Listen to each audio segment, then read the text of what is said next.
Imagine something powerful enough to bring tens of thousands of people into the streets in protest, driven by a cockroach. Not an actual cockroach, but one that became a symbol of a deeper anger. It all started from an offhand comment by a Chief Justice, but it's evolved into something much bigger, a rebellion of the young generation against an entire system.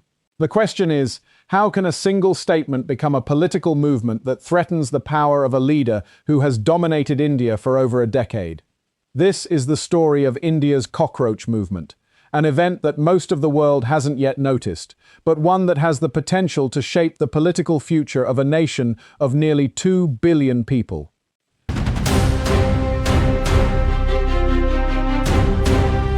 Let's start with the triggering event. In May, India's Chief Justice said something quite strange. He likened young unemployed people to cockroaches, creatures that drift on social media and engage in activism. The comment sounds harmless enough, but in the context of Indian society, where respecting a Chief Justice is the norm, it was an extraordinarily insulting remark. Millions of young people felt dismissed, invisible to the very leaders they were taught to respect. But that's only part of the story. This comment didn't create the movement on its own. It was merely a spark that fell into a powder keg about to explode. India, particularly its young generation, has been grappling with an education crisis spanning years. NEET, the entrance exam for undergraduate medical courses that millions of students take each year, has become a dehumanizing battle. Leaked exam papers, unexpected cancellations, disputed scores, all of this created the perfect storm that could blow up at any moment. In May this year, right around the time the Chief Justice made his comments, the NEET exam was cancelled due to leaked papers. According to reports, over a dozen students took their own lives in connection with this event. Imagine this. You're a parent of a child who spent months preparing, and then your government allows gatekeepers to sell exam papers. That's a level of anger that needs no explanation. At exactly that moment, a US-based Indian named Abhijit Dipke posed a seemingly simple question online. What if all the cockroaches came together? And what happened next is a lesson in the power of social media in our age. He created a website and social media pages for a Cockroach Janata Party, or CJP, a satirical movement playing on the name of the ruling party, the Bharatiya Janata Party, or BJP. With a cockroach mascot and the tagline, "A political party for the people the system forgot to count," the CJP's Instagram account exploded. But what's truly remarkable here is the speed. Within just 2 weeks, the CJP surpassed 20 million followers, double the official count of the ruling party's own pages.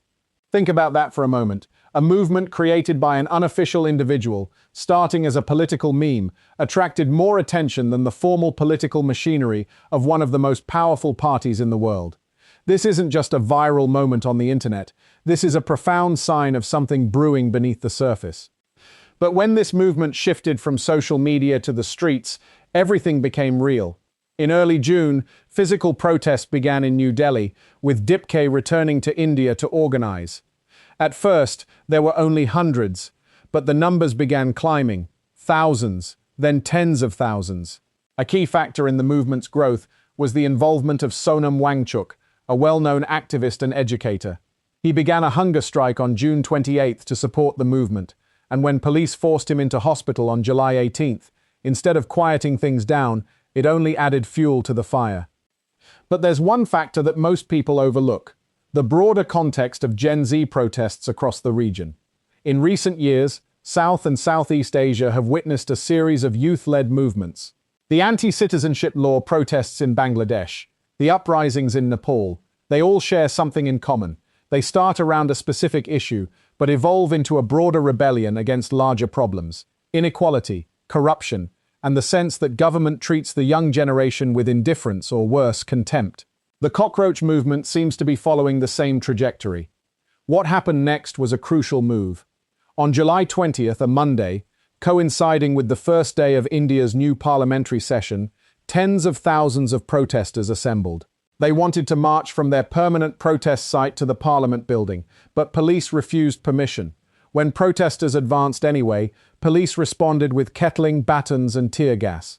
It was one of the largest demonstrations against Narendra Modi's government in recent years. Now pause and think about this. Modi is a figure who has shaped Indian politics for over a decade. He's won elections with overwhelming margins. But a movement created by a cockroach image, organized through social media, and led by unofficial faces, created a challenge that traditional political machinery struggles to handle. What's remarkable is how quickly the movement's initial focus, demanding Education Minister Dharmendra Pradhan's resignation, expanded. The protesters weren't just talking about exams, they were talking about education quality, about economic opportunity, about the connection between a broken education system and a threatened future. They were talking about government contempt. And here, we see something important from a political standpoint. This movement transcends boundaries. It's not just one faction or one region. Education is an issue affecting all communities, all religions, all classes. That's why it's so powerful. Now, when we look at who's involved, the picture becomes more complex. Modi and his government have tried to show they're taking the issue seriously. Pradhan said the government is committed to fixing things. But everything he said hasn't saved him from pressure to resign. Instead, he just criticizes opposition leaders like Rahul Gandhi for taking sides. However, the opposition's participation, particularly Gandhi's arrest by police, actually legitimizes the movement in many people's eyes. When the opposition leader is arrested for defending what the government neglected, whose side does that put you on? Geopolitically, this also has profound implications. Gen Z protests in Bangladesh contributed to government collapse. Uprisings in Nepal weakened governments and forced major changes. If India starts following a similar path, the implications extend beyond its borders. India is a nuclear superpower, a major player in Asia's balance of power. Any instability, any shift in political direction could have ripple effects. Leaders everywhere are paying attention. But that's only part of the story about winners and losers. Clearly, India's young people are winning something important, a voice. They've proven that government can be challenged. Modi, long seen as politically untouchable, must now face a dynamic he's unfamiliar with. But we must also see the cost. Thousands have been arrested. There are reports of police violence. A movement that began with sharing an image has now become a physical confrontation on Delhi's streets. However, there's another factor most people overlook when discussing movements like this: their sustainability. Going viral is easy, but maintaining mobilization, that's entirely different. The Cockroach movement said they won't march on Parliament again to avoid police violence, but they'll continue protesting. Yet by the time this account was written, after those crucial days, only over 1,000 people remained at the protest site. Is that a sign momentum is fading, or just a strategic regrouping? Movements like this have life cycles. They explode, they peak, and then what? The situation could unfold in several different directions. First scenario, CJP maintains momentum. If they can sustain engagement and convert online followers into concrete political participants, they could become a real political force. But remember, they've said they won't officially become a political party. Why? Perhaps because formalization would turn the movement into an organization, and organizations can be captured, controlled, and constrained in ways a decentralized movement cannot. Is that strategic wisdom or a limitation? Second scenario, Modi finds a way to contain the movement. He has state machinery at his disposal. He can control media channels, use cybersecurity laws to monitor online messages, create other issues to distract attention. Modi has been good at this before. But there's something different this time. The movement has no single target to shoot at, no single leader to arrest or discipline. It's decentralized. It has broad support. It's already part of larger issues concerning the young generation and their future. Third scenario, and this is what few people talk about, is that something else changes the government's calculus. Not because of this movement, but due to larger economic problems or other political events.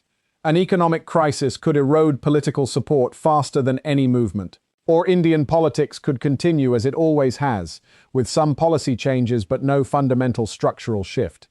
But regardless of which scenario plays out, this is a moment to reflect. What does this movement say about the state of modern politics?